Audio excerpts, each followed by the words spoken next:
what is the limit as x goes to a of f of x over g of x when you do direct substitution and you get 0 over 0 or infinity over infinity?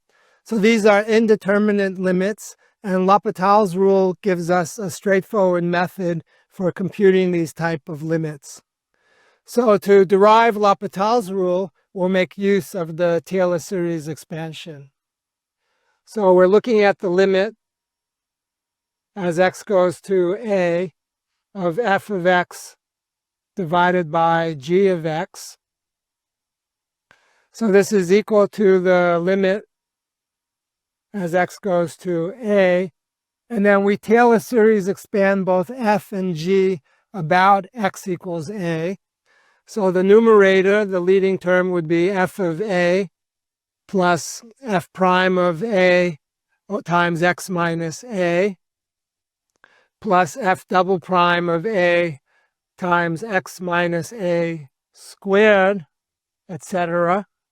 And in the denominator, then, we get g of a plus g prime of a times x minus a plus g double prime of a times x minus a squared, etc. Okay. We got f of a is 0 and g of a equals 0. We want to consider that case. So this leading term is 0. This leading term is 0. Now, in the remaining terms, they all have a factor of x minus a, so we can factor it out. So this becomes the limit as x goes to a. So we have x minus a in the numerator. And the x minus a then multiplies f prime of a plus f double prime of a times x minus a plus dot dot dot. We can factor out x minus a in the denominator. So we have an x minus a, and then we have a g prime of a plus g double prime of a, x minus a plus dot dot dot. Now, our problem was a 0 divided by 0. That's the x minus a divided by x minus a. And by this factoring, we can cancel. So we cancel x minus a from both the numerator and the denominator. So now, at this point, we no longer have a 0 over 0. We can plug in x equals a, and all the higher order terms cancel. And then we get simply f prime of a divided by g prime of a. And that's L'Hospital's rule. So what L'Hospital's rule says is that if you try a limit x goes to a of f of x over g of x, and you get 0 over 0, then you differentiate the numerator, substitute in x equals a, and you differentiate the denominator, substitute in x equals a. So you differentiate both the numerator and the denominator separately. If this still gives you a 0 over 0, then you just do it again. You do it again until the denominator is no longer 0. So the limit could conceivably be infinite, but you'll be able to calculate what it is eventually. We can look at an example that's rather easy.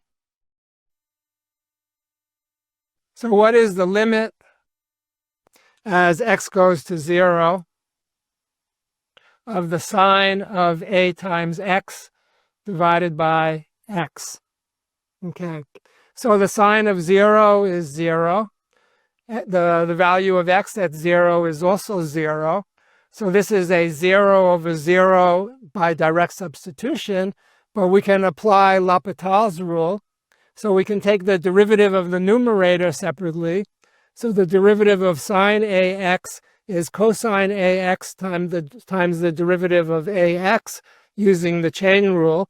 So that becomes the limit as x goes to 0 of a times cosine ax divided by the derivative of x. The derivative of x is 1.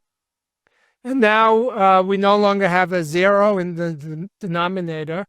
So we can plug in x equals 0, cosine of 0 equals 1. So this is just equal to a. A very simple limit to compute using L'Hospital's rule. So let me summarize. For L'Hospital's rule, if you end up with a limit of x goes to a of f of x over g of x, and you get 0 over 0, or as I asked you to show in your homeworks, you get infinity over infinity, you're allowed to take the derivative of the numerator separately, the derivative of the denominator separately, and then try again. Okay, so then the limit as x goes to a would be f prime of a divided by g prime of a. And if that's still 0 over 0 or infinity over infinity, you can differentiate the numerator and the denominator a second time. And you can keep doing that until you get something different than 0 over 0. I'm Jeff Chasnov. Thanks for watching, and I'll see you in the next video.